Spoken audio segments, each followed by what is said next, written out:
Welcome to the Kent Lapp Podcast.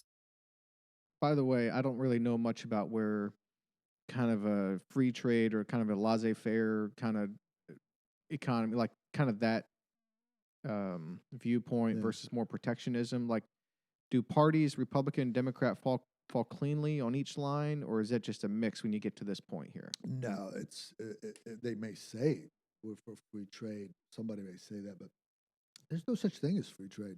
We live in a managed trade economy. Uh, stories are endless about me. Try to import a pillow into France. I mean, there's regulations upon regulation, but livestock into France is very prohibitive because you have to go through so much certification to prove that you didn't use chemicals and this and that and the other.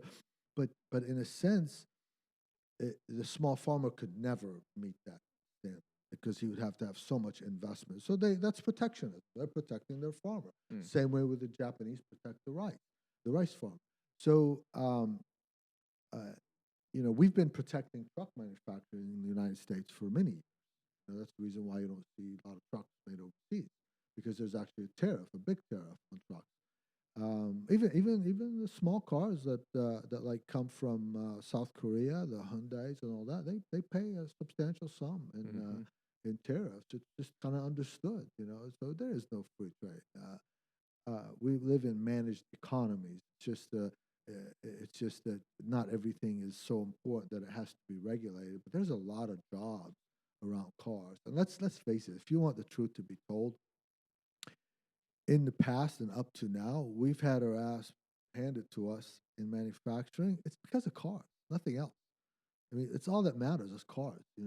It's the cars are the big driver here. This is why the politicians are always talking about car manufacturing all the time. Yeah, okay. but see, that's yesterday's problem, and I'm not saying you can't look at yesterday's problem, but tomorrow's problem is really the one they need to wake up to, which is that our education system preparing people for tomorrow's job? Do they have the technical skills? We're spending. Our kids are getting behind, further and further behind. And what we need to be doing, we need to be starting them in school at a younger age so that the disadvantaged kids have more of an opportunity to learn at an early age so they don't get to first grade and they don't know anything and nobody socialized with them. The government has certain things that they can do that families and individuals can't on their own, okay? Now, look, not all families are the same, Ken. I'm sure you spend a lot of time. I've seen you with your kids. They participate in your life. I've seen them watch you work out. You tell them what you're going to do. Not everybody's like that. And if we're going to bring our society up, we got to bring everybody. And so we need to start thinking about things like that. But it seems to me that the politicians just want to make promises and they don't want to solve problems or be held accountable to solving certain problems. They've gotten masters at freebies. What can you get? Well, I'm going to make this. I'm going to do this. I'm going to do that.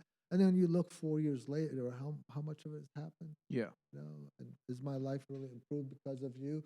Or is it more improved if you just got out of the way? Yes, exactly.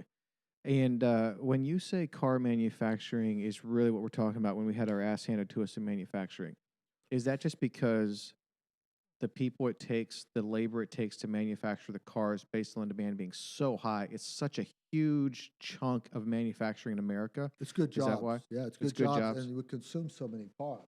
Okay. And let's face it, besides your house, okay, what are the big ticket items in your life? Yeah. Your car, right? Yep. Now, your house can't be made in China. I mean, they're trying, but it's kind of hard to execute. Okay? Can't make your house in Germany. But the car is very mobile by definition. So it becomes a very competitive product, has a lot of technology, big sticker price.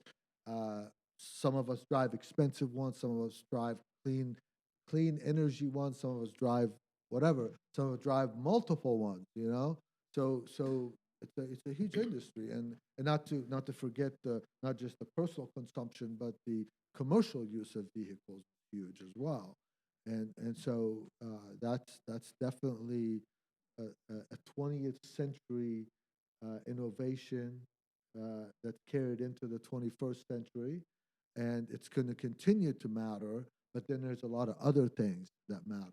The apps matter. All these things that people have to develop and so on. The future jobs, and I'm afraid that we're leaving more people behind there because um, a lot of our families that are not middle class or what have you are don't have the exposure. Their kids don't have the exposure to technology as do people that have the internet at home and kids that Mm-hmm. get savvy at it. But even still, I mean, surfing the internet is not being technologically savvy. You got to learn Right. the tool, how to use it as a tool, and so on and so forth. So it takes scientists, it takes developers, it takes technicians, all kinds of things. And so, um,